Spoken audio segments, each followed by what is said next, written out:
You really thought I wouldn't come." The words hung in the air as every conversation in that backyard stopped.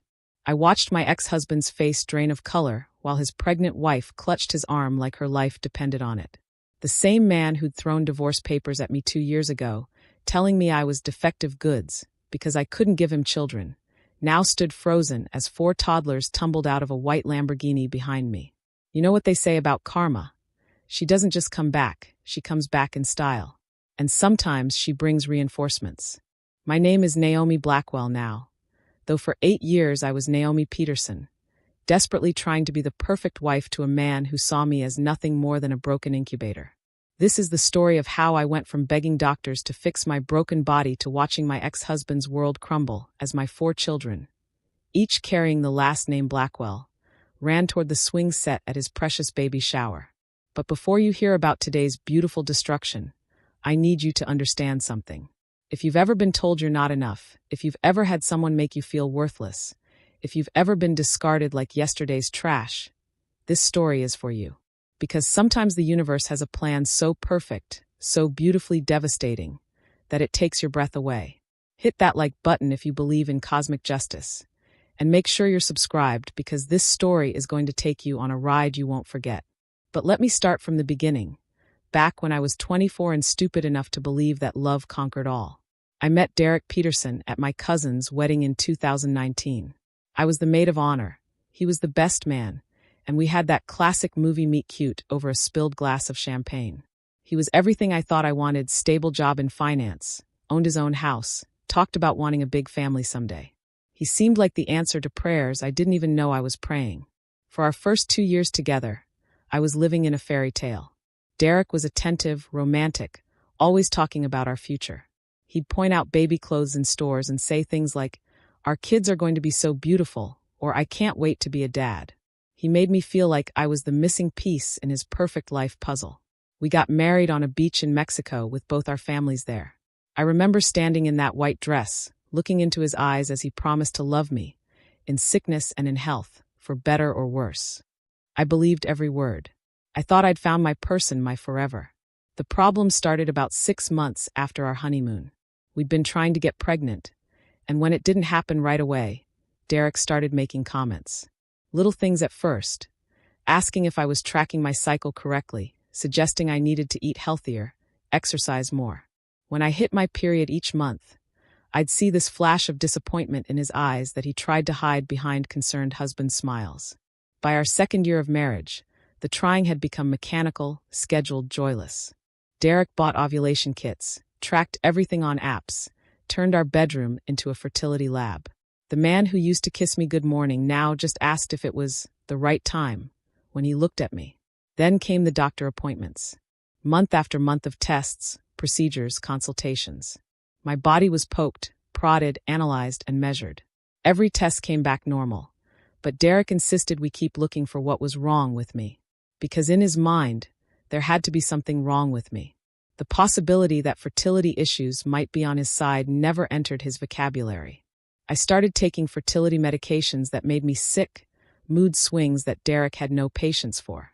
When I'd cry from the hormones, he'd snap at me about being too emotional, and how stress was probably why I couldn't get pregnant.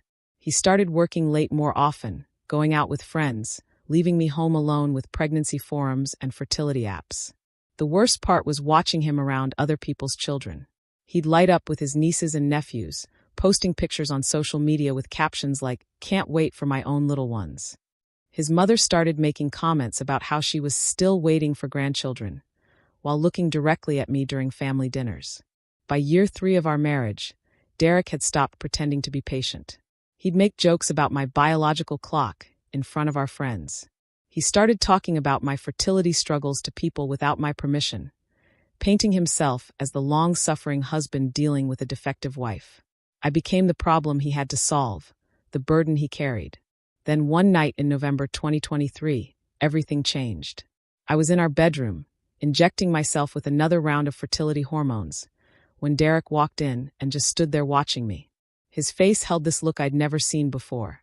Not frustration or disappointment, but something closer to disgust. "You know what, Naomi?" he said, sitting on the edge of our bed. "I think we need to talk about other options." I thought he meant adoption, or maybe surrogacy. I was so desperate to save our marriage that I was ready to agree to anything. I've been thinking, he continued, maybe we should take a break from all this trying. Maybe we should take a break from each other. The hormone injection fell from my hand onto the floor. The words, take a break from each other, hit me like I'd been slapped. I stared at Derek, waiting for him to explain what he meant, hoping desperately that I'd misunderstood. What are you saying? I whispered, still kneeling on our bedroom floor next to the dropped syringe. Derek ran his hands through his hair. That gesture he did when he was stressed about work, except this time the stress was me. I'm saying maybe we rushed into this whole baby thing. Maybe we need to figure out if we're even compatible long-term before we bring a child into this mess. This mess. 3 years of marriage. And suddenly we were a mess. Derek, we've been together for 5 years. We're married. How much more compatible do we need to be? He stood up and started pacing, avoiding my eyes. That's just it, Naomi. I feel like all we do anymore is focus on getting pregnant. When's the last time we just enjoyed each other? When's the last time we had fun? I wanted to remind him that he was the one who'd turned our relationship into a fertility clinic. He was the one tracking my cycles, scheduling our intimacy, making doctor appointments. But something in his tone told me this conversation was heading somewhere I wasn't prepared for. We can have fun again, I said, standing up. We can take a vacation, go back to date nights, do whatever you want. But taking a break from each other? Derek, that sounds like you want to separate. Maybe I do. The room went completely silent except for the sound of my heart breaking. I'd known things were strained, but I thought we were working through it together. I thought the fertility struggle was something happening to us, not something he blamed me for. Is this about the pregnancy? I asked, because the doctors said there's still hope. We could try IVF or... Naomi, stop. Derek finally looked at me, and what I saw in his eyes was worse than anger. It was pity. This isn't just about getting pregnant anymore. This is about who we've become. I feel like I'm married to someone whose only identity is trying to have a baby. Because you made it my only identity. The words exploded out of me before I could stop them. You're the one who bought the ovulation kits. You're the one who scheduled everything. You're the one who made me feel like a failure every month. I never said you were a failure. You didn't have to say it. I could see it in your face every time I got my period. I could hear it in your voice when you talked to your friends about how hard this was for you. Like I was some kind of defective appliance you were stuck with. Derek's jaw tightened. That's not fair, and you know it. I've been nothing but supportive through this whole process. Supportive? I laughed, but there was no humor in it. Derek, you stopped touching me unless it was ovulation week. You stopped asking about my day unless it involved doctor appointments. You turned me into a project you were trying to fix. Maybe because that's all you became. The words came out harsher than he'd intended, and I watched him realize he'd said the quiet part out loud. I mean, no, don't take it back. That's what you really think, isn't it? That I became broken, and you got tired of dealing with it. We stared at each other across our bedroom, and I felt the foundation of everything I'd believed about our marriage cracking beneath my feet. This wasn't about taking a break from trying to conceive. This was about Derek being done with me. I think, Derek said carefully, we both need some space to figure out what we really want. I know what I want. I want my husband back. I want the man who used to hold me when I cried, who used to tell me everything would work out, who used to make me feel like I was enough just as I am. Maybe that's the problem, Naomi. Maybe you were enough for who I was then, but I've grown. I've changed. And maybe we're just not compatible anymore. The cruelty of it took my breath away. He was essentially telling me that his growth meant outgrowing me, like I was some phase he'd moved past. So what are you saying? You want a divorce? I'm saying I want some time apart to think about whether this marriage is what either of us really wants anymore. I sat down on our bed, trying to process what was happening. Where am I supposed to go? This is our house. Actually, Derek said, and something in his tone made my blood run cold. It's my house. I bought it before we got married, remember? But I'm not going to kick you out or anything. We can figure out the logistics. The logistics. He was already talking about our separation like a business transaction. How long have you been thinking about this? I asked quietly. Derek was quiet for a long moment. Honestly? Since the last IVF consultation when the doctor said we might need to consider more aggressive treatments. I just kept thinking about whether I wanted to go through all that, and whether I wanted to go through it with you. Whether he wanted to go through it with me. Not whether we could handle it together, but whether I was worth the effort. Have you talked to anyone about this? Another pause. I've mentioned some of our issues to my brother. And my mom's been asking questions about why we don't have kids yet, so I've had to explain some things. My stomach dropped. You've been discussing our private medical situation with your family? They're concerned about me, Naomi. They can see how stressed I've been. Stressed? Derek, I'm the one getting injected with hormones. I'm the one having procedures. I'm the one whose body is being treated like a science experiment. You're stressed. Do you think this has been easy for me? Watching you fall apart every month. Dealing with your mood swings? Having my family ask me constantly when we're going to have kids, and not knowing what to tell them. You could tell them it's none of their business. Or you could get help and figure out why your body won't do what it's supposed to do. The words hung between us like a poison cloud. Derek's face immediately showed regret, but it was too late. He'd finally said what he'd been thinking all along. That my infertility was a personal failing, something I could fix if I just tried harder. My body won't do what it's supposed to do, I repeated slowly. Is that really what you think? Naomi, I didn't mean. No, you meant it. That's exactly what you meant. I stood up, feeling something shift inside me. You think there's something wrong with me. You think I'm defective. I think we've been fighting biology for 3 years, and maybe it's time to accept that some things aren't meant to be. Some things like our marriage. Derek looked at me with those same eyes that used to look at me like I hung the moon. Except now they held nothing but exhaustion. Maybe. That night, Derek slept in the guest room, to give us both space to think. I lay in our bed, staring at the ceiling, trying to understand how I'd gone from being the love of his life to being a problem he needed space from. The next morning, I found him in the kitchen making coffee. 1 cup.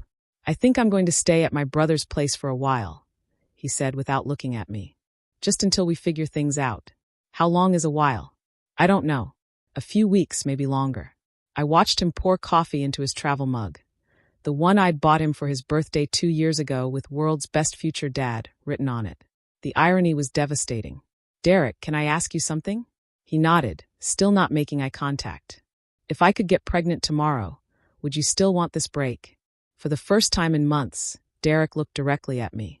And in that moment, I saw the truth he'd been hiding. If I could give him a baby, none of our other problems would matter. If I could be the mother to his children, he'd put up with anything else. But since I couldn't do the one thing he'd married me for, everything else about me had become insufficient. I don't know, he said quietly, but I knew. And for the first time in 3 years, I was grateful I couldn't give this man a child. Derek moved out on a Tuesday. He took his clothes, his electronics, and his coffee maker, leaving behind 3 years of marriage like it was a rental property he'd decided not to renew. For the first week, I convinced myself this was temporary. He needed space, he was processing. He'd come back once he realized what he was throwing away. I deep-cleaned the house, cooked his favorite meals and froze them for when he returned. Even bought new sheets for our bed, because I thought maybe a fresh start was what we needed. He called on day 8. How are you holding up? He asked, and for a second, his voice held that gentle tone I remembered from when we first met. I miss you, I said, gripping the phone like a lifeline. The house feels so empty without you. I miss you too, he said, and my heart lifted. But Naomi, I think this space is good for us. I'm sleeping better, thinking clearer. I think you should consider what this time apart is showing you too. What it was showing me was that I couldn't function without him. I'd built my entire adult identity around being Derek's wife, Derek's future baby mama, Derek's other half. Without him, I didn't know who I was supposed to be. I've been thinking about what you said, I told him. About taking a break from trying to get pregnant. Maybe you're right. Maybe we got so focused on having a baby that we forgot how to just be married. Yeah, Derek said, but something in his voice sounded distant. Maybe we did. So when are you coming home? We could start over, do things differently. There was a long pause. Naomi, I don't think I'm ready to come home yet. How much more time do you need? I don't know. I'm still figuring things out. What things? Derek, we've been married for 3 years. What is there to figure out? Another pause. Whether this marriage is something I want to keep fighting for. The words hit me like a physical blow. Fighting for? Is that what I am to you now? Something you have to fight for instead of something you want. That's not what I meant. Then what did you mean? I meant that maybe we've been trying so hard to make this work that we haven't stopped to ask if it should work. I felt something inside me starting to panic. Derek, I love you. You love me. That's enough. Everything else we can figure out. Is it enough, though? Because I've been thinking about what love is supposed to feel like, and I'm not sure what we have qualifies anymore. What we have qualifies. Derek, we made vows to each other. In sickness and in health, for better or worse. This is the worst part. This is when we're supposed to fight harder, not give up. Maybe, Derek said quietly, but I'm tired of fighting. That phone call lasted 2 hours, with me begging and bargaining and promising to be different, better, easier. Derek listened with what felt like patience, but was probably just politeness. By the end, I'd agreed to give him more time, more space, whatever he needed. 3 weeks into our separation, Derek's mom called me. Naomi, honey, I wanted to check on you. Derek told us about your temporary separation. Temporary. At least that's what he was calling it. I'm okay, Mrs. Peterson. Just giving Derek the space he needs to work through things. Well, I want you to know that Michael and I are praying for you both. Marriage is hard work, especially when you're dealing with fertility challenges. I felt my throat tighten. Thank you. That means a lot. Derek mentioned you might be taking a break from trying for a baby. That's probably wise. Sometimes when we want something too badly, we push it away. Did he say anything else about our situation? There was a pause. Just that you're both doing some soul-searching about what you want your future to look like. After I hung up, I realized Derek was managing the narrative. To his family, this was a mutual decision, a healthy break where we were both figuring things out. He wasn't the husband who'd abandoned his wife during a medical crisis. He was the reasonable man taking space to make sure he was making the right decisions. The phone calls became less frequent. Derek would check in every few days, asking how I was doing, but sharing nothing about what he was doing or feeling. When I asked about coming home, he'd say he wasn't ready. When I asked what he needed to be ready, he'd say he didn't know. 2 months into our separation, I got a call from our insurance company about a claim Derek had submitted for a consultation with a urologist. I'm sorry, there must be some mistake, I told the representative. My husband hasn't seen a urologist. According to our records, Derek Peterson had a consultation with Dr. Williams on March 15th for a fertility evaluation. My hands started shaking. Can you tell me what kind of evaluation? I can't give you specific medical details, but I can confirm the appointment was for male factor infertility testing. Derek had gone to a fertility doctor. While telling me he needed space from our fertility journey, while making me feel like I was the one with the problem, he'd been getting his own fertility tested. I called him immediately. Why didn't you tell me you went to see a fertility doctor? Naomi, how did you find out about that? The insurance company called. Derek, why would you get tested without telling me? Because I wanted to know for myself before I told you anything. Know what? Derek was quiet for a long moment. The results showed some issues on my end. Low sperm count, motility problems. Stuff that would make it really hard for us to conceive naturally. I sat down hard on my kitchen chair. How long have you known this? About 3 weeks. 3 weeks. Derek, this changes everything. This means it's not my fault. This means all those years of making me feel defective, all those comments about my body not working right, all of it was. Naomi, it doesn't change anything. What do you mean it doesn't change anything? Of course it changes everything. We could do IVF with your sperm, or look into other options, or... No, we couldn't. Something in his tone made my blood run cold. What do you mean we couldn't? I mean I don't want to do IVF. I don't want to go through fertility treatments.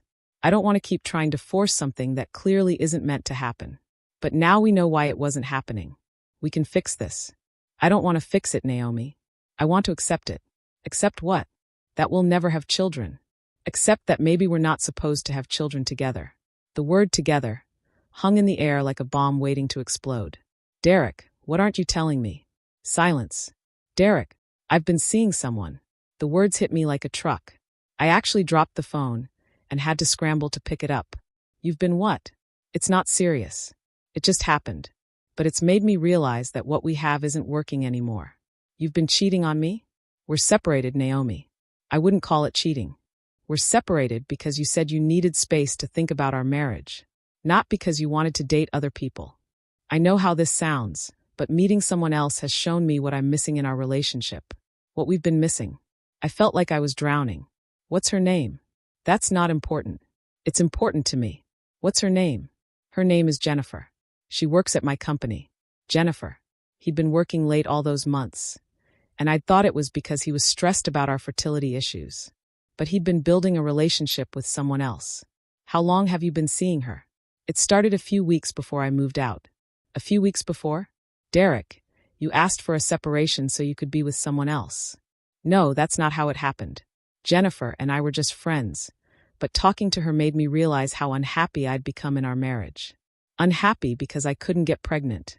Unhappy because we'd stopped being partners and become two people obsessed with the same impossible goal. And Jennifer doesn't want children? Derek was quiet for too long. Derek, does Jennifer want children? She already has children. 2 kids from her previous marriage. The cruelty of it was breathtaking. Derek didn't want to go through fertility treatments with me, but he was perfectly willing to date a woman who came with ready-made children. So you get to be a dad after all, I said quietly. Naomi, it's not about that. It's exactly about that.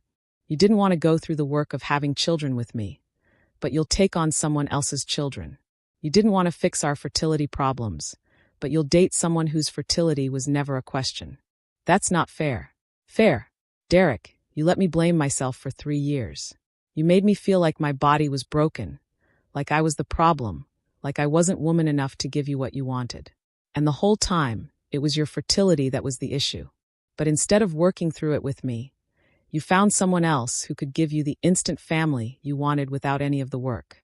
It's not that simple. It's exactly that simple. You used our fertility problems as an excuse to leave me for someone more convenient. Naomi, I think we should talk about moving forward with making this separation permanent. The word permanent echoed in my head. You want a divorce. I think it's what's best for both of us.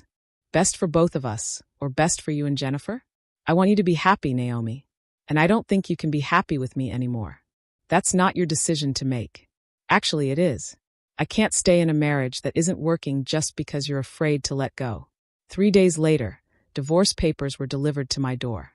The divorce papers were 37 pages of legal language that essentially said Derek wanted everything and I deserved nothing. According to his lawyer, our house was Derek's separate property since he'd bought it before marriage. Our joint savings account was mostly Derek's contributions since he made more money. Even my car was technically in his name because he'd gotten a better financing rate when we bought it. I stared at those papers in my empty kitchen, realizing that 8 years with Derek had left me with almost nothing to show for it except debt from fertility treatments that were apparently pointless anyway.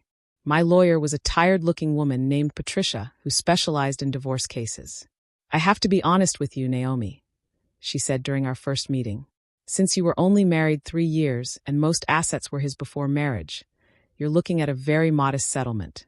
Maybe enough for a security deposit on an apartment and a few months of living expenses. What about spousal support? You're young, healthy, college-educated. The court will expect you to support yourself pretty quickly. I thought about the last 3 years I'd spent focused entirely on getting pregnant instead of building a career. I'd been working part-time at a nonprofit, making barely enough to cover my personal expenses while Derek handled the mortgage and major bills. I'd been playing house instead of building a life. How long do I have to find somewhere to live? Derek's being generous by giving you 60 days.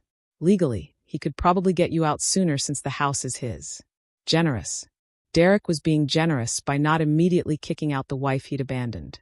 The first sign that Derek was becoming someone I didn't recognize came during our second mediation session. I'd asked if I could keep some of the furniture we'd bought together, and Derek's lawyer had responded by listing every item Derek wanted to retain, which was basically everything except my personal belongings. I'd like to keep the dining room set, I said quietly. We picked it out together for our first anniversary. Derek didn't even look at me. I'm keeping all the furniture.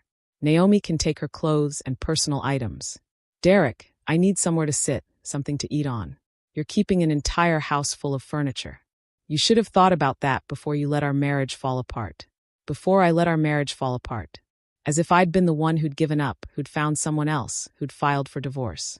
I didn't let anything fall apart, I said, my voice rising. You abandoned our marriage the minute you decided I was broken. I abandoned a marriage that had become nothing but doctor appointments and ovulation schedules. Derek shot back. I abandoned a wife who had no identity outside of trying to get pregnant. Because you made that my only identity. You turned our entire relationship into a fertility project. Derek's lawyer cleared his throat. Perhaps we should focus on the practical matters at hand. Patricia squeezed my arm gently, reminding me to stay calm. But something inside me was breaking apart. This man I'd loved, who I'd given everything to, was treating me like an obstacle to overcome rather than a person who'd shared his life. 3 weeks into the divorce proceedings, Derek's cruelty took a new turn. I was at the grocery store when I ran into his mother. "Naomi," Mrs. Peterson said, pulling me into a hug that felt forced. "How are you holding up, dear?" "I'm okay," I lied. "Taking things one day at a time." Derek told us about the divorce papers. I have to say, we're all quite shocked. I felt my stomach clench. "What exactly did Derek tell you?" "Well, he said you decided you couldn't handle the fertility struggles anymore and that you'd asked for the divorce." The grocery store seemed to tilt around me. "I asked for the divorce?" "He said you decided you wanted to start over with someone who didn't remind you of your fertility problems, that you needed a fresh start."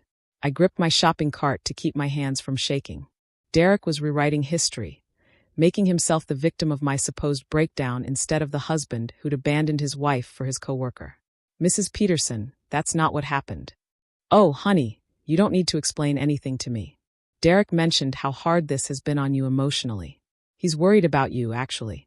He said you haven't been thinking clearly since the last failed treatment." Derek had told his family I was having a mental breakdown, that I was the one who couldn't handle our fertility struggles, who'd given up on our marriage, who'd asked for a divorce. In his version, he was the concerned husband dealing with an unstable wife who'd abandoned their marriage. "Mrs. Peterson, Derek is the one who filed for divorce. Derek is the one who moved out. Derek is the one who—" I stopped myself before saying cheating with Jennifer, because clearly Derek hadn't mentioned that part of the story. "Oh, sweetie, I think you might be confused about the timeline. Derek said he only filed the papers after you'd already moved out of the house." I stared at her. Derek had told his family that I'd moved out first, that I'd abandoned him. "I never moved out," I said quietly. "I'm still living in the house." Mrs. Peterson looked confused. "But Derek said you'd been staying with friends because you couldn't bear to be in the house where you'd tried so hard to get pregnant." The lies were so elaborate, so detailed, so perfectly designed to make Derek look like the reasonable party dealing with an irrational wife. He'd created an entire narrative where I was the one who'd given up, who'd run away, who'd broken our marriage apart. "Mrs. Peterson, I think there's been some miscommunication. Maybe you should talk to Derek again about what actually happened." I left my groceries in the cart and walked out of the store, my hands shaking so badly I could barely get my keys in the car door. That night, I called Derek. "Why did you tell your mother I asked for the divorce?" "Naomi, I never said that.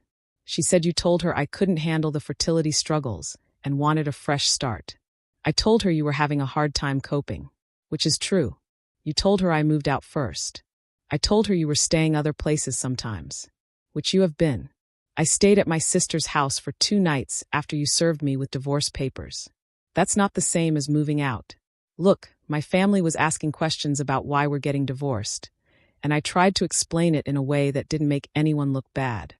You made me look like I had a nervous breakdown and abandoned our marriage. I made you look like someone going through a hard time, which is better than the alternative." "What alternative?" "Me telling them the truth about how obsessive and unstable you became about getting pregnant." The words hit me like a slap. "Unstable? Naomi, you were injecting yourself with hormones that made you crazy. You couldn't talk about anything except ovulation and fertility treatments. You turned our marriage into a medical procedure. I was trying to have the baby you said you wanted. I wanted a baby, not a wife who disappeared and got replaced by someone obsessed with conception schedules. So now I'm obsessive and unstable, but 3 months ago you were right there with me making those schedules. Because I was trying to support you through something that was clearly more important to you than our actual relationship. I felt like I was losing my mind. Derek was rewriting our entire history, making me the villain in a story where I'd been the one desperately trying to save our marriage. Derek, you're the one who bought the ovulation kits. You're the one who tracked my cycles. You're the one who made doctor appointments. Because you were falling apart every month when you got your period. I was trying to help you feel like we had some control. You're lying. I'm not lying, Naomi. I'm telling you how I experienced our marriage, which was watching the woman I married disappear into an obsession with something we might never have. I hung up the phone and sat in my empty house, wondering if I was actually going crazy. Had I been obsessive? Had I made fertility more important than our relationship? Had I driven Derek away with my desperation to get pregnant? 2 days later, I found out Derek and Jennifer were living together. My neighbor mentioned seeing a woman and 2 children at Derek's brother's house, where Derek had supposedly been staying. When I drove by after work, I saw Derek's car in the driveway along with a white Honda with a soccer mom bumper sticker. I sat in my car across the street, watching through the windows as Derek played with 2 kids in the living room while a blonde woman cooked dinner in the kitchen. They looked like a family, a happy, complete family. Derek had moved on so completely that he was already playing house with someone else, while I was living in an empty house waiting for divorce papers to finalize so I could figure out how to rebuild my entire life from nothing. That's when I realized Derek's cruelty had been strategic. He'd made me feel crazy, made me doubt my own memories, made me question whether I'd been the problem all along. He'd isolated me from his family by painting me as unstable. He'd left me with no financial resources and no support system. And he'd done it all while playing the concerned husband dealing with an unhinged wife. The final insult came the following week, when Derek called to tell me about the baby shower invitation. "I wanted to give you a heads up about something," he said, his voice artificially gentle. "Jennifer is pregnant." The words hit me like a physical blow. "Pregnant? We found out last week. It's still early, but we wanted to tell our families." "How is that possible? You said you had fertility issues." "Turns out the tests were wrong. Or maybe my levels improved after I stopped being stressed about it all the time." Of course, Derek's fertility problems had magically resolved themselves the minute he left me. "Anyway," Derek continued, "we're having a baby shower next month, and Jennifer thought it would be good to invite you." I couldn't speak. "Naomi, are you there? You want to invite me to your baby shower?" "Jennifer thinks it would show that we're all adults about this situation. That there's no hard feelings. No hard feelings. The man who destroyed my life, stolen my home, and rewritten our history wanted to invite me to celebrate the baby he'd conceived immediately after leaving me because I couldn't get pregnant. I don't think that's a good idea, Derek. Look, I know it might be awkward, but I think it would be good for you. Show everyone that you're moving on, that you're not bitter about how things ended. Show everyone." Derek wanted me there as proof that his version of our story was true, that I was the one who'd accepted the end of our marriage gracefully, because I was mentally unstable anyway. "Derek, I'm not coming to your baby shower. I really think you should reconsider. Jennifer's already sent you an invitation. Then Jennifer can expect me to decline." "Naomi, this is exactly what I'm talking about. You're letting bitterness control your decisions instead of doing what's healthy. What's healthy is me staying away from the man who destroyed my life." "I didn't destroy your life. Our marriage didn't work out. That happens to people. Our marriage didn't work out because you decided I was defective and found someone who wasn't. Our marriage didn't work out because we became incompatible. And the fact that you can't accept that is exactly why I'm worried about you." Derek was doing it again, making me sound crazy for being hurt by his betrayal. "Send me the invitation," I said quietly. "Really? Send me the invitation, Derek. I want to see it." "Great. I think this will be really good for everyone." The invitation arrived 3 days later, addressed to Naomi Peterson, in elegant script on expensive cardstock. The return address was Derek's brother's house, where Derek was apparently still pretending he lived alone. Inside, in flowing calligraphy, it read, "You're invited to celebrate the upcoming arrival of baby Peterson. Join Derek and Jennifer as they prepare to welcome their little miracle." Their little miracle. Derek and Jennifer were having their little miracle while I sat in an empty house, facing bankruptcy from fertility treatments that had been pointless anyway, about to be homeless because my husband had decided I was broken goods. But as I stared at that invitation, something shifted inside me. For the first time in months, I wasn't sad. I wasn't hurt. I wasn't confused about what had happened to my marriage. I was angry. And for the first time since Derek had walked out, I started thinking about what I really wanted my life to look like. I spent 3 days staring at that baby shower invitation, reading and rereading those words, "little miracle," until they burned themselves into my brain. Derek and Jennifer's little miracle, conceived effortlessly while I'd spent 3 years believing my body was broken. On the 4th day, I decided to drive past Derek's brother's house again. I told myself I just wanted to see if Derek was actually living there or if that was another lie. but really I think I was torturing myself. I wanted to see his new perfect life, so I could feel properly sorry for myself. I parked across the street around dinner time, watching through the windows as Derek played with Jennifer's 2 kids while she cooked. It looked like a commercial for family happiness, and I felt that familiar stab of inadequacy watching him be the father he'd never been able to be with me. I was about to leave when I heard voices coming from the backyard. Derek and Jennifer had stepped outside onto the deck, and their voices carried clearly across the quiet neighborhood. "I still can't believe you actually invited her," Jennifer was saying, and I could hear the amusement in her voice. "I told you it was a stroke of genius," Derek replied. "My mom's been asking too many questions about why the marriage really ended. Having Naomi show up looking pathetic will answer all those questions without me having to say a word." I froze in my car, my hand on the keys. "But what if she doesn't come?" Jennifer asked. "Oh, she'll come. Naomi's too pathetic not to come. She's probably been sitting in that empty house for weeks, desperate for any excuse to be around me again." Jennifer laughed. "You're terrible. The poor woman." "Poor woman?" "Jennifer, this is the same woman who turned our marriage into a fertility clinic, who made my life miserable for 3 years with her obsession with getting pregnant, who couldn't accept that some people just aren't meant to have children. Still, inviting your ex-wife to your baby shower is pretty cold, even for you." "It's perfect," Derek said, and I could hear the satisfaction in his voice. "Everyone will see exactly what I had to deal with. My mom, my family, all our old friends. They'll see this bitter, childless woman who couldn't handle that I moved on and found happiness. What if she causes a scene? Even better. Let her have a breakdown at our baby shower. Let everyone see how unstable she really is. It'll justify everything I've told them about why our marriage failed." I sat in my car, feeling like the ground was disappearing beneath me. Derek hadn't invited me to show there were no hard feelings. He'd invited me to humiliate me publicly, to use my pain as entertainment for his friends and family. "The timing is perfect too," Derek continued. "She'll be getting the final divorce papers any day now, so she'll be at her lowest point. She'll probably show up in some tragic outfit, looking desperate and pathetic, and everyone will understand exactly why I had to leave her." "You are so bad," Jennifer said, but she was laughing. "I'm strategic.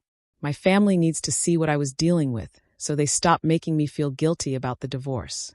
Once they see Naomi at our baby shower, looking broken and bitter while we're celebrating our miracle baby, they'll realize I made the right choice." Our miracle baby.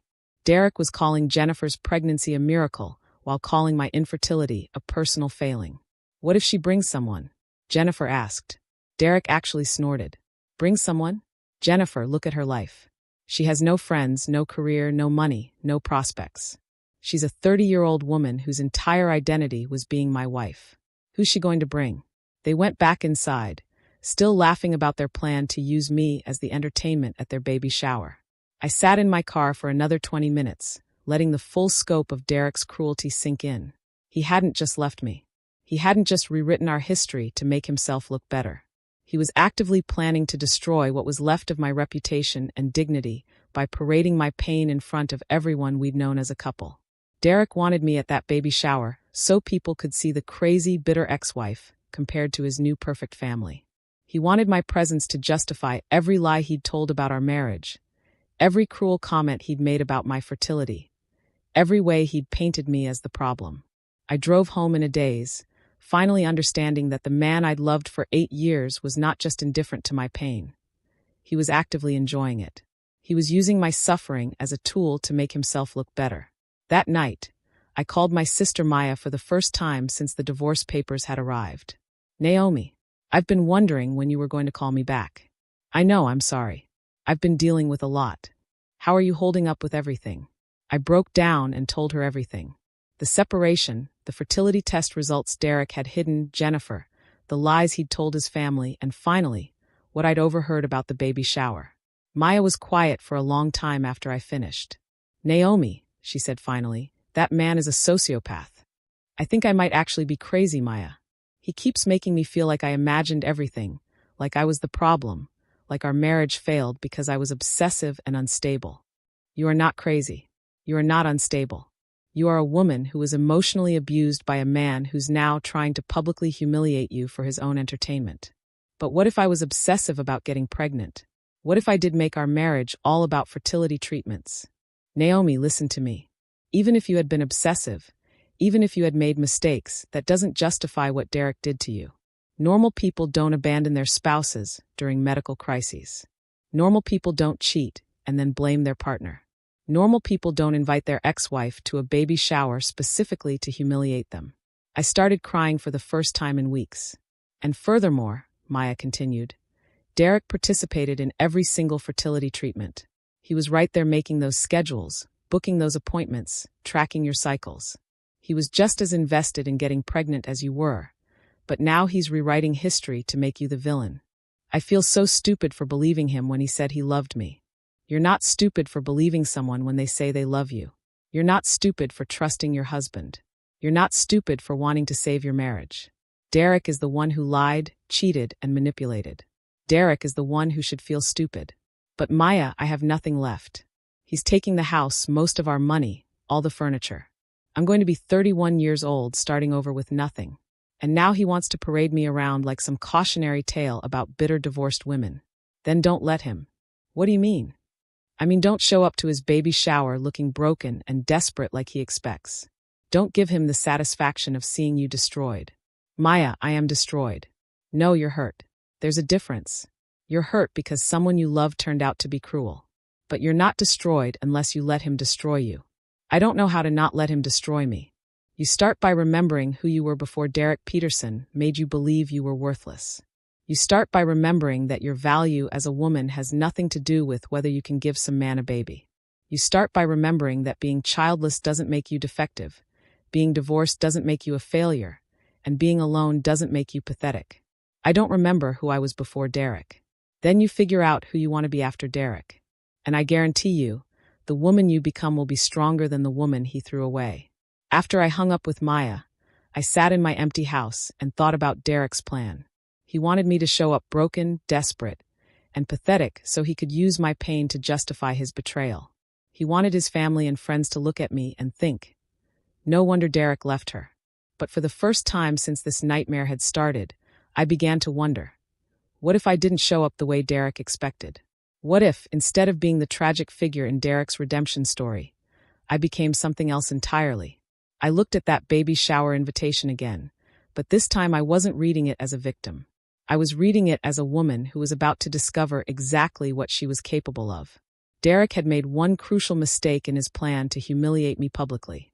He'd given me advance notice, and he'd completely underestimated who I might become once I stopped believing his lies about who I was. The final divorce papers arrived on a Thursday morning, delivered by a courier who looked embarrassed to be handing me documents that would officially end my marriage. I signed for them with shaking hands, then sat at my kitchen table reading through the settlement agreement that made Derek's victory complete. The house had to be vacated within 30 days.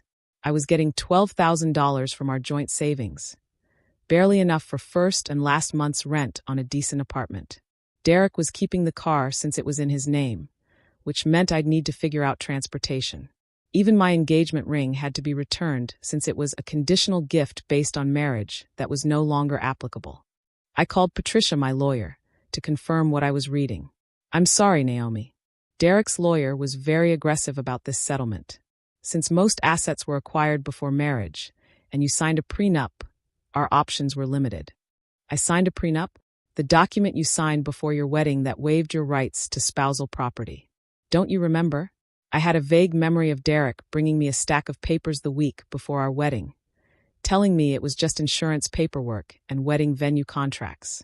I'd been so overwhelmed with wedding planning that I'd signed everything he put in front of me without reading carefully. I thought that was insurance paperwork. I'm afraid it was a very comprehensive prenuptial agreement. Derek's lawyer probably advised him to have you sign it along with other documents, so you wouldn't realize what it was. Derek had tricked me into signing away my rights to our marital assets before we'd even gotten married. He'd been planning his exit strategy from day one. That afternoon, I started looking for apartments I could afford on my nonprofit salary. The only places in my price range were studio apartments in rough neighborhoods or shared housing situations with strangers. I was about to become a 31-year-old divorced woman, living in a studio apartment with a futon and whatever belongings Derek decided I could keep. The moving truck Derek hired arrived the following week to collect his furniture. I watched 3 men carry out the dining room set we'd picked out together. The couch where we'd watched movies. The bed where we'd tried so desperately to conceive a child. They left me with my clothes, my books, and a folding chair Derek had forgotten about in the garage. I spent my last night in that house sitting on the floor of what used to be our bedroom, eating takeout Chinese food and wondering how my life had become such a complete disaster. 8 years with Derek, and I was leaving with less than I'd had when I met him. But the worst was yet to come. 2 days before Derek's baby shower, I ran into Jennifer at the grocery store. She was glowing with that first trimester pregnancy radiance, her hand resting protectively on her still flat stomach as she examined prenatal vitamins. "Naomi," she said when she saw me, her voice dripping with fake concern. "How are you doing? Derek said you've been having a really hard time with everything." I stared at this woman who'd stolen my husband and was now carrying the baby I'd spent 3 years failing to conceive. She was younger than me, prettier than me, and apparently more fertile than me. Everything I'd failed to be. "I'm fine," I managed to say. "Good. I'm so glad to hear that. Derek's been so worried about you."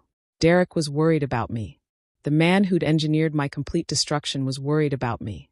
"I hope you're still planning to come to the baby shower," Jennifer continued. "I know it might be awkward, but Derek thinks it would really help you move on." "Move on? Accept that Derek's happy now and stop holding on to the past. He said you've been having trouble letting go of your marriage." I felt something inside me crack. Jennifer wasn't just carrying Derek's baby. She was carrying his narrative about me. She genuinely believed I was some pathetic ex-wife who couldn't accept that Derek had moved on to someone better. "Jennifer, can I ask you something?" "Of course. Did Derek tell you why our marriage ended?" "He said you became obsessed with having a baby and it put too much strain on your relationship. That you couldn't handle it when the treatments didn't work and you started blaming him for your fertility problems." Derek had told her I'd blamed him for my fertility problems, when the truth was that he'd blamed me for his fertility problems. Did he mention that he had fertility issues too?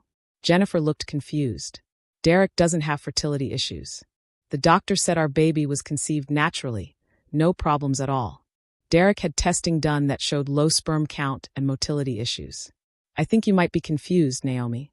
Derek and I got pregnant on our 2nd month of trying. There's nothing wrong with Derek's fertility."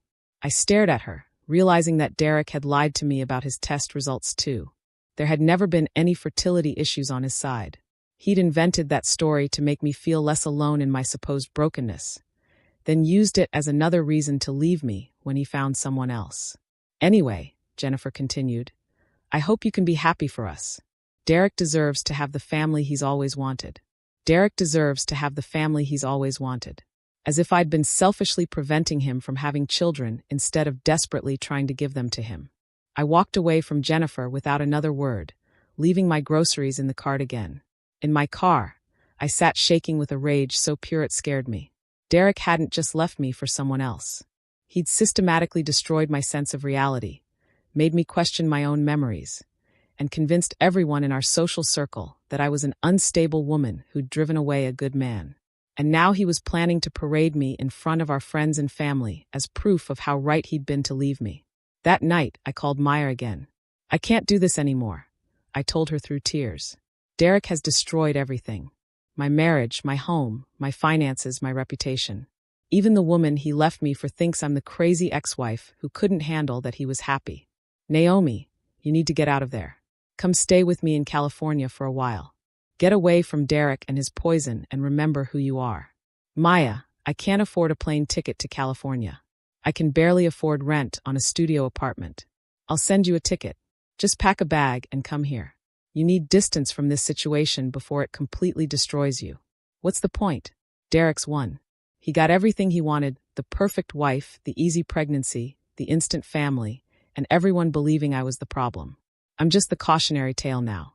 The point is that you're 31 years old and your life is not over. The point is that Derek Peterson is not the final word on your worth as a human being. The point is that you get to decide what happens next.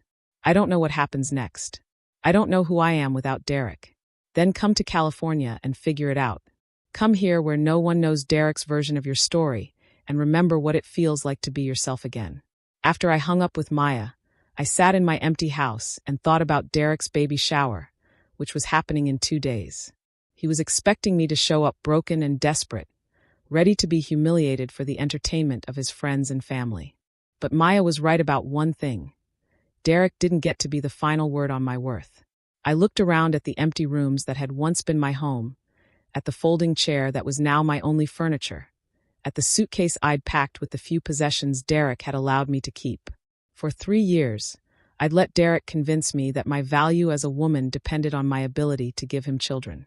For 8 years, I'd let him define my worth based on how well I served his needs. For the past 6 months, I'd let him rewrite our history to make me the villain in his redemption story. But sitting in that empty house, something shifted inside me. Maybe it was rock bottom, or maybe it was the moment I finally stopped believing Derek's lies about who I was. I pulled out that baby shower invitation one more time, reading those words "little miracle" in Jennifer's flowing script. Derek wanted me there as his broken ex-wife, proof of what happened to women who weren't good enough to keep him. But what if I didn't show up as Derek's ex-wife at all? What if I showed up as someone completely different? I picked up my phone and called Maya back. Maya, I changed my mind about California. Really? When do you want me to book your flight? I don't want to run away from Derek's baby shower. I want to go. Naomi, I don't think that's a good idea. You heard what Derek said about wanting to humiliate you. I did hear what Derek said, and I've decided he's right about one thing.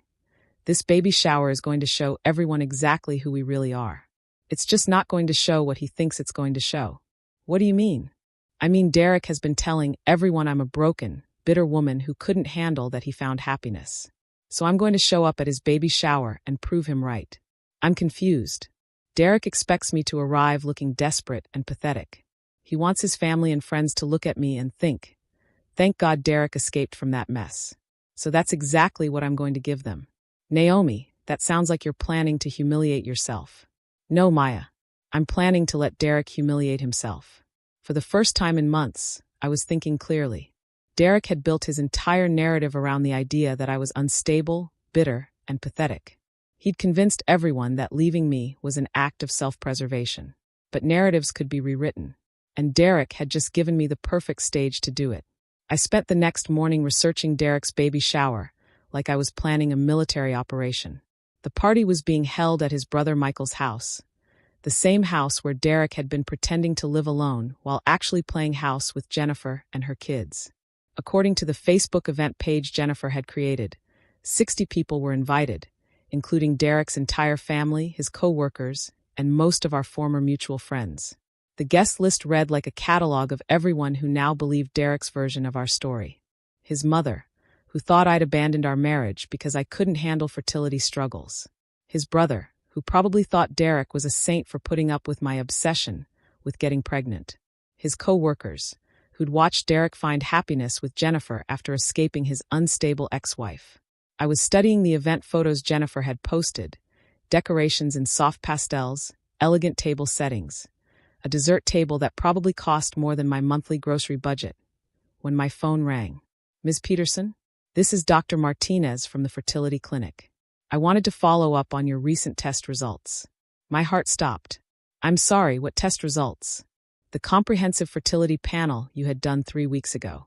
The results came back, and I wanted to discuss some exciting findings with you." "Dr. Martinez, I haven't been to your clinic in over 6 months.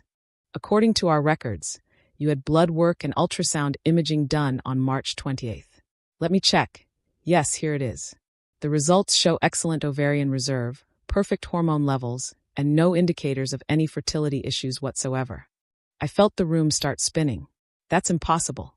I've been trying to get pregnant for 3 years with no success." "Ms. Peterson, based on these test results, you should have no trouble conceiving naturally.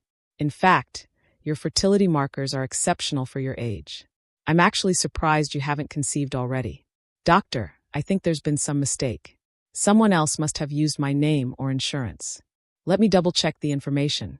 Social Security number ending in 4829, birth date November 15th. That was me." "Yes, but I didn't have any tests done. The tests were ordered by your husband, Derek Peterson. He said you were too emotional about the results to call yourself, so he wanted to handle the follow-up. Derek had ordered fertility tests for me without my knowledge, then lied about the results. Dr. Martinez, what exactly did my husband tell you about my previous test results? He said you'd been told you had unexplained infertility and that you were having a difficult time emotionally accepting the diagnosis. He wanted updated testing to see if anything had changed. And what do these new results show? They show that whoever told you that you had fertility problems was either incorrect or lying. Ms. Peterson, you're one of the most fertile women I've tested in my 20-year career. I hung up the phone and sat in my folding chair, trying to process what I'd just learned. Derek had secretly ordered new fertility tests for me, discovered that I'd never had fertility problems, and hidden the results while filing for divorce and getting Jennifer pregnant. Derek had known for months that my infertility was a lie. He'd known when he told me his own fertility tests showed problems. He'd known when he said he didn't want to pursue treatments. He'd known when he filed for divorce, claiming we were incompatible because of our fertility struggles. Derek had discovered that I was perfectly capable of getting pregnant, and instead of telling me, he'd used that information to justify leaving me for someone else. But why would Derek hide fertility test results that proved I wasn't broken? The answer hit me like a lightning bolt. Derek hadn't left me because I couldn't get pregnant. Derek had left me because I could get pregnant, and he didn't want to have children with me. All those years of fertility treatments, hormone injections, doctor appointments, and emotional devastation. Derek had been sabotaging our chances of conceiving while making me believe I was defective. I called Dr. Martinez back. Doctor, I need to ask you something specific about my test results. Based on my fertility markers, what are the chances I would have conceived naturally over the past 3 years if we'd been trying properly? Given your excellent fertility indicators, I'd estimate roughly 90% chance of conception within the first year of trying, assuming normal male fertility and proper timing. What would prevent conception in someone with my fertility levels? Poor timing, male factor infertility, or deliberate interference with the conception process? Deliberate interference. What kind of deliberate interference? Birth control without the partner's knowledge, sabotaging fertility timing, providing incorrect information about ovulation cycles. Unfortunately, I've seen cases where one partner secretly prevents conception while the other partner believes they're trying. Derek had been sabotaging our attempts to conceive while convincing me that I was the problem. I thought back to all those months of tracking my cycle, and how Derek had been the one managing the timing. How he'd bought the ovulation kits and interpreted the results. How he'd scheduled our intimacy around what he claimed were my fertile days. Derek had been deliberately mistiming everything while making me believe we were trying our hardest to get pregnant. For 3 years, I'd injected myself with hormones, undergone painful procedures, and blamed my body for failing to do something Derek was actively preventing from happening. And when he'd gotten tired of the charade, he'd secretly confirmed that I was perfectly fertile, then used our infertility struggles as justification for leaving me for a woman who could give him the instant family he'd actually wanted all along. I called Maya immediately. Maya, I need to tell you something, and it's going to sound insane. What happened? I told her about Dr. Martinez's call, about the test results Derek had hidden, about the realization that he'd been sabotaging our conception efforts while making me believe I was broken. Maya was quiet for a long time. Naomi, she said finally, that's not just cruel. That's psychological abuse. Derek didn't just lie to you. He systematically destroyed your sense of reality while causing you physical and emotional harm. Maya, what if Derek never wanted children with me at all? What if he just liked the idea of being married, but when it came time to actually start a family, he realized he didn't want it to be with me? Then he should have been honest instead of torturing you for 3 years. But don't you see? Derek couldn't just say he didn't want children with me, because then he'd look like the bad guy. So instead he made me believe I couldn't have children, made everyone believe our marriage failed because of my fertility problems, then left me for someone who already had kids, so he could be an instant father without having to actually commit to having children with anyone. That's diabolical. It's perfect. Derek gets to be the victim of unfortunate circumstances instead of the husband who abandoned his wife because he didn't want to have children with her. He gets the family he wants without any of the work or commitment. And I get to be the broken woman whose body failed her marriage. But sitting there with this new information, I realized Derek had made one crucial mistake. He'd assumed I would never find out the truth. Derek was planning to parade me at his baby shower as proof of his good judgment in leaving me. He wanted everyone to see the bitter, childless ex-wife compared to his new pregnant partner and think he'd made the right choice. But Derek didn't know that I now knew the truth about everything. He didn't know that I had proof of his lies, evidence of his manipulation, documentation of his cruelty. Derek thought he was inviting his broken ex-wife to be humiliated at his baby shower. But he was actually inviting someone who could destroy his entire carefully constructed narrative with a single phone call. I looked at that baby shower invitation again, but this time I wasn't seeing it as a victim. I was seeing it as an opportunity. Derek wanted to use me as entertainment at his party? Fine. But the entertainment wasn't going to be what he expected. I picked up my phone and started making calls. Not to airlines to book flights to California. Not to apartments to find somewhere to hide. I started calling people who could help me become someone Derek would never see coming. Because Derek had taught me something valuable over the past 8 years. If you're going to destroy someone, you make sure they never see it coming. And Derek Peterson had no idea what was about to hit him. The choice was clear now. I could accept Derek's narrative about who I was, the broken, bitter ex-wife whose fertility problems had ruined her marriage. Or I could show everyone who Derek really was. I chose destruction, but not my own destruction. His. The first call I made was to Dr. Martinez, asking for copies of all my test results and medical records. The second call was to a lawyer who specialized in medical fraud and intentional infliction of emotional distress. The third call was to my sister Maya. Maya, I need you to help me with something, and I need you to trust me completely. What do you need? I need you to help me disappear for 18 months. Disappear? Derek wants to parade me at his baby shower as the broken ex-wife who couldn't handle his happiness. But what if the woman who shows up isn't broken at all? What if she's someone he never could have imagined? Naomi, what are you planning? I'm planning to become someone Derek will wish he'd never betrayed. Maya was quiet for a moment. Okay, what do you need me to do? I need to come to California, but not to hide. I need to completely reinvent myself. I need to become successful, confident, and happy. I need to become everything Derek said I could never be without him. That sounds like a good plan for your life. But what does it have to do with the baby shower? Derek sent me an invitation to a baby shower happening 18 months from now. Naomi, Derek's baby shower is this weekend. No, Maya. Derek's first baby shower is this weekend. But I have a feeling there's going to be another celebration in his future. And when there is, I'm going to be ready. What I didn't tell Maya was that I'd already started putting pieces in place. The fertility records Dr. Martinez had given me were just the beginning. I'd also requested copies of Derek's fertility tests. The ones he'd claimed showed problems, but were actually completely normal. I'd documented every lie Derek had told his family about our divorce. I'd saved every text message where he'd tried to make me feel crazy for remembering our marriage differently than his revised version. But more importantly, I'd started planning for a future Derek couldn't imagine.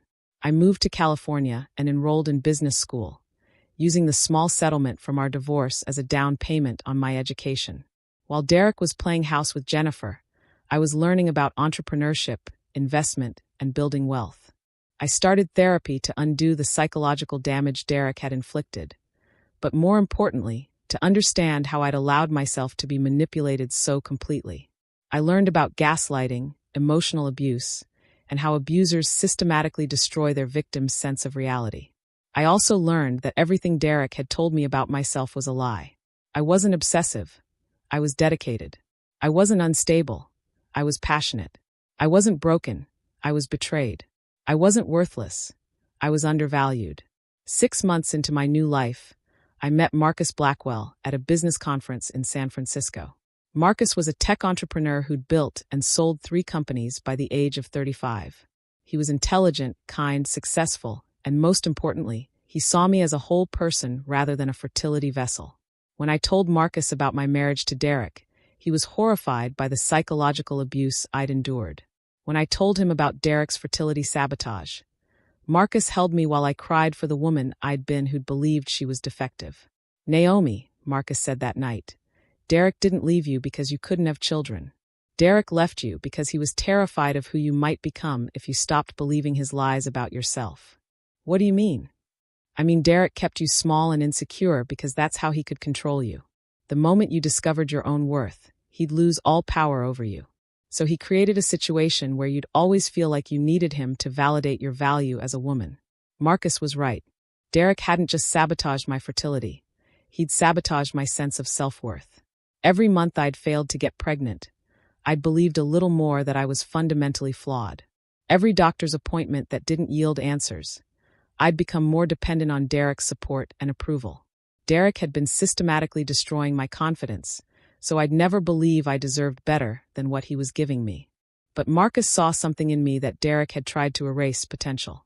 Within a year, Marcus and I had launched a consulting firm that helped women start businesses after major life transitions like divorce or job loss.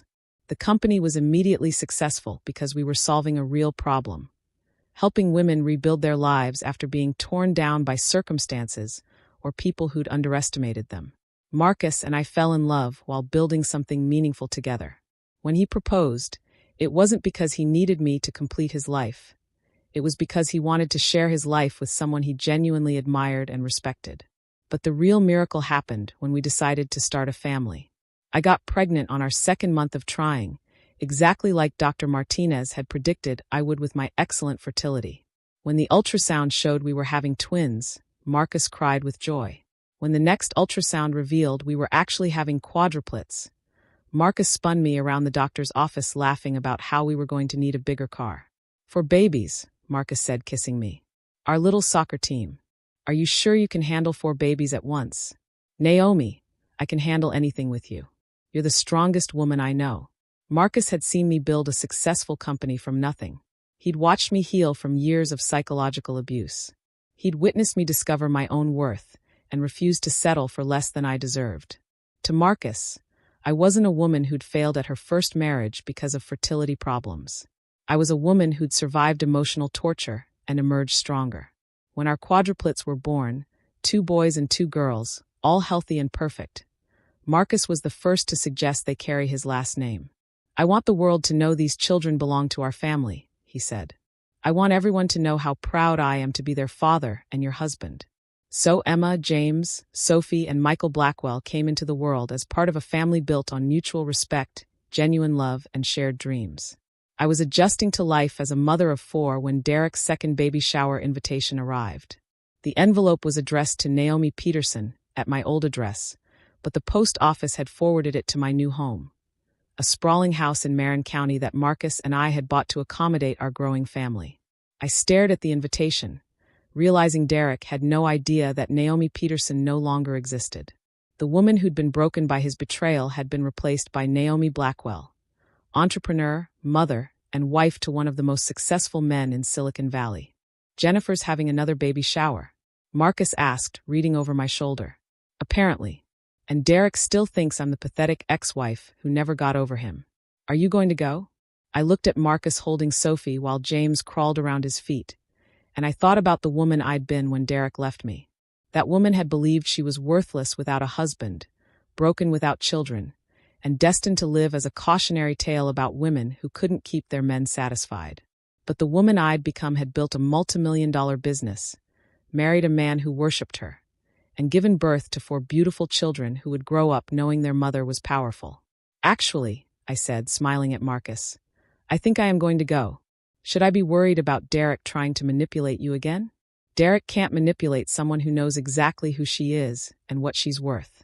Besides, I think it's time Derek learned who I really became after he threw me away." Marcus grinned. "Should I be worried about what you're planning to do to him?" Derek spent years making me believe I was broken. He used my supposed fertility problems to justify destroying my life. He paraded my pain as entertainment for his friends and family. And now I'm going to show him exactly what he lost when he decided I wasn't worth fighting for. The baby shower was being held at the same country club where Derek and I had celebrated our anniversary 3 years ago. As I pulled into the parking lot in my white Lamborghini, a gift from Marcus when our company hit its first million in revenue, I could see Derek through the window, holding court with his friends while Jennifer showed off her pregnant belly to the other women. I checked my appearance in the rearview mirror. Designer dress, professional makeup, confidence radiating from every pore. I looked like success, happiness, and everything Derek had convinced me I could never achieve without him.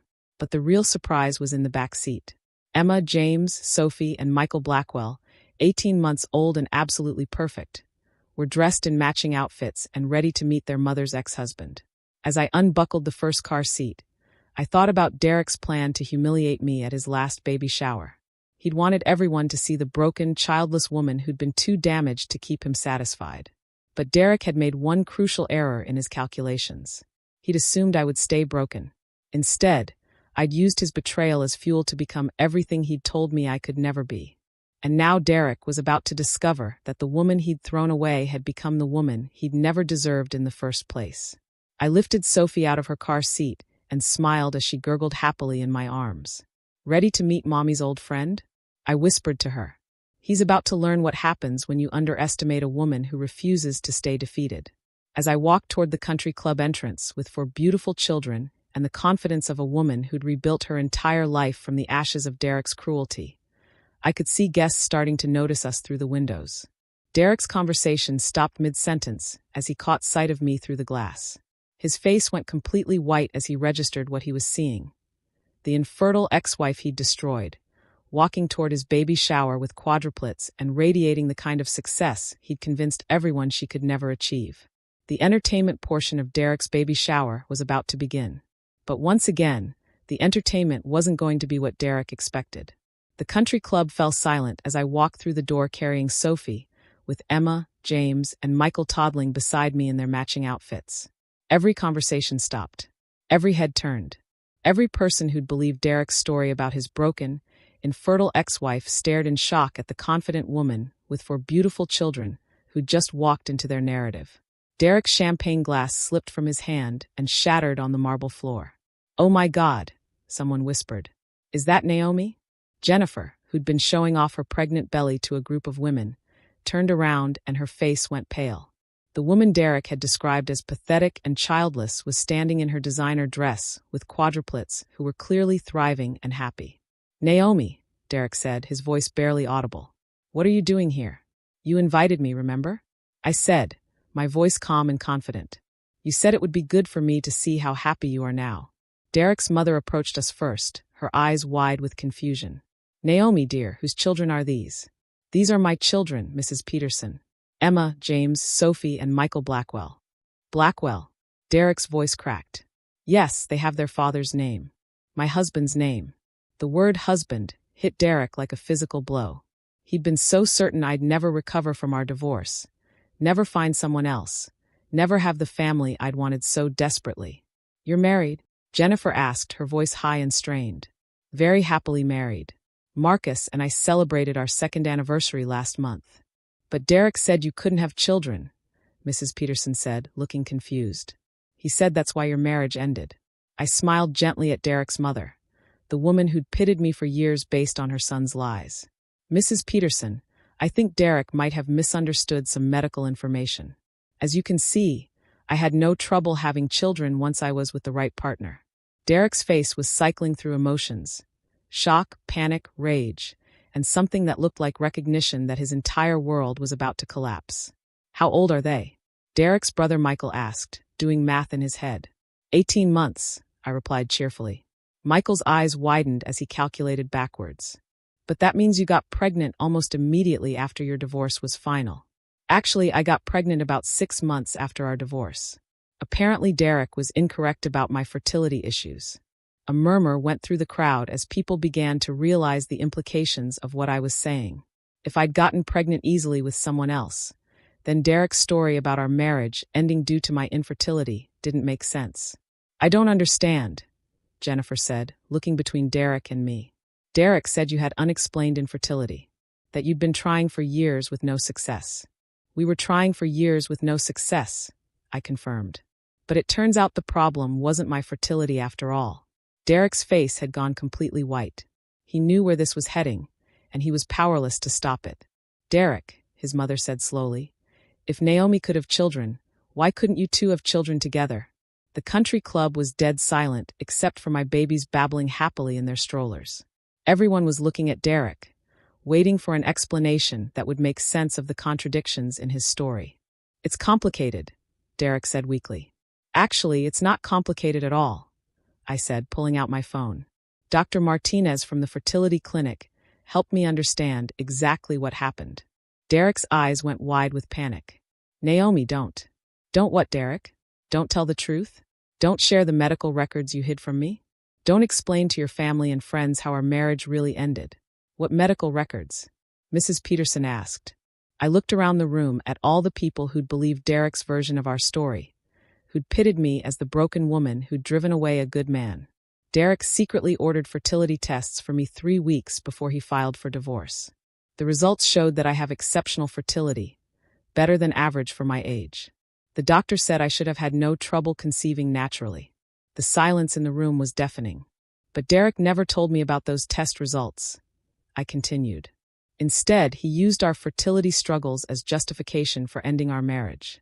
I don't understand, Jennifer said, but her voice suggested she was starting to understand perfectly. Derek let me believe for 3 years that my body was broken, that I was defective, that I was the reason we couldn't have children.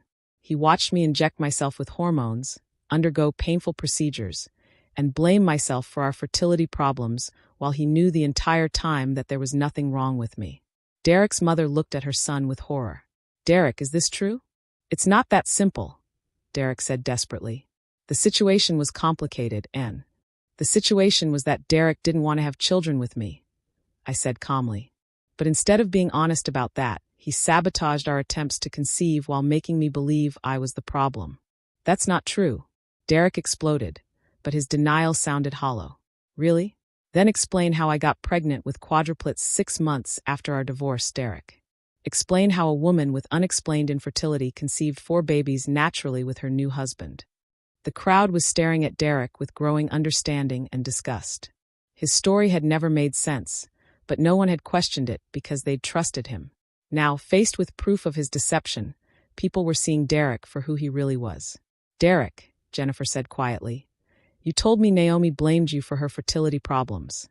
You said she became obsessive and unstable. Jennifer, let me explain. You told me she couldn't handle that you'd moved on and found happiness. But Derek, look at her. Does she look like someone who couldn't handle your happiness? Everyone looked at me, successful, confident, surrounded by 4 beautiful children and radiating the kind of contentment that came from being genuinely loved and valued. I think, Mrs. Peterson said slowly, we need to hear the truth about what really happened in your marriage. Derek looked trapped, realizing that all his lies were collapsing around him. Mom, this isn't the time or place. Actually, this is exactly the time and place, I said gently. Derek wanted me here to show everyone how pathetic his ex-wife had become. So let's show everyone exactly who we both really are. I looked around the room at faces I'd known for years. Derek's family, our former friends, people who'd believed his story about the unstable ex-wife who'd ruined a good marriage. Derek told you all that our marriage ended because I was obsessed with having children and couldn't handle our fertility problems. But Derek knew I could have children easily because he'd seen my test results. Derek told you I became bitter and unstable, but Derek was the one who filed for divorce after starting a relationship with Jennifer while we were still married. Jennifer gasped. While you were still married? Derek asked for a separation, moved in with his brother, and started dating Jennifer while telling me he needed space to think about our marriage. He let me believe we might reconcile while he was already building a new relationship. Derek, Michael said, his voice full of disgust. You told us Naomi had left you. I never left Derek, I said quietly. I lived in our house alone for months, waiting for him to come home, while he was playing house with Jennifer and her children. The look on Derek's face told me he knew his reputation was destroyed. Every lie he'd told was being exposed in front of everyone who mattered to him. But here's what Derek didn't count on, I continued. Derek thought destroying my marriage would destroy me. He thought taking away my home, my financial security, and my sense of self-worth would leave me broken forever. I looked directly at Derek, the man who'd once made me believe I was worthless. Instead, losing Derek was the best thing that ever happened to me. It forced me to discover who I really was underneath all the lies he'd made me believe about myself. Marcus chose that moment to walk into the country club, having finished parking the car. He was tall, handsome, successful, and clearly adored me and our children. He kissed me gently and took Michael from my arms. Sorry I'm late, sweetheart. Traffic was terrible. He looked around the silent room and smiled. I hope I didn't interrupt anything important. Just introducing our children to some old friends, I said, smiling up at my husband. Derek stared at Marcus, the successful, attractive, devoted husband who valued me in all the ways Derek never had. Derek, I said, looking at my ex-husband one final time. Thank you. Thank you. Derek's voice was barely a whisper. Thank you for showing me that I deserved better than settling for someone who saw me as broken. Thank you for forcing me to rebuild my life so I could discover how strong I really was. Thank you for leaving me so I could find someone who sees my worth. I looked around the room at all the people who'd believed Derek's lies about me. And thank you for inviting me to your baby shower so I could show everyone who I really became after you threw me away. Derek's reputation, his narrative, his entire identity as the reasonable man who'd escaped an unstable wife, was lying in pieces around his feet. Jennifer was staring at Derek with dawning horror, realizing she'd been manipulated just like I had been. Derek's family was looking at him with disgust and shame. His friends were understanding that they'd been supporting a man who'd psychologically abused his wife for years. Derek, Jennifer said quietly, I think we need to talk. As Marcus and I loaded our children back into their car seats, I felt a peace I hadn't experienced in years. Derek had spent so much energy trying to destroy me that he'd never realized he was actually freeing me to become someone extraordinary. How do you feel? Marcus asked as we drove away from the country club. I feel sorry for him, I said honestly. Derek spent so much time focused on keeping me small that he never worked on becoming someone worth keeping. He threw away a woman who would have loved him forever. And for what? So he could feel superior to someone for a few years. His loss, Marcus said, reaching over to squeeze my hand. Though I have to admit, I'm grateful he was too stupid to appreciate what he had. Otherwise, I never would have found you. I looked back at our 4 children sleeping peacefully in their car seats, then at my husband who'd seen my strength when Derek had only seen my desperation. Derek had tried to write a story where I was the broken ex-wife who'd ruined a good marriage through my own inadequacies. But stories can be rewritten by people who refuse to accept someone else's narrative about their worth. In the end, Derek got exactly what he deserved, the consequences of his own cruelty. And I got exactly what I'd always deserved, a love built on truth, respect, and genuine partnership. As we drove home to our beautiful life, I realized Derek had been right about one thing. That baby shower had shown everyone exactly who we really were. It just wasn't the revelation Derek had been expecting. Sometimes the universe doesn't just give you justice, it gives you poetry. And sometimes the best revenge is simply living so well that your former abuser becomes irrelevant to your happiness. If you've ever been told you're not enough, if you've ever been discarded by someone who was supposed to love you, if you've ever been made to feel broken by someone else's cruelty, remember this. Their opinion of your worth says everything about them and nothing about you. Your value doesn't decrease based on someone's inability to see it. And sometimes, walking away from someone who doesn't appreciate you is the first step toward finding someone who does. Make sure you hit that like button if you believe in the power of rebuilding your life after betrayal. And subscribe for more stories about people who refuse to let someone else's cruelty define their future. Because sometimes the best chapter of your life begins when someone else decides they don't want to be part of your story anymore. Derek thought he was ending my story when he filed those divorce papers. But he was actually just giving me permission to write a better one. And that, my friends, is the most beautiful kind of revenge there is.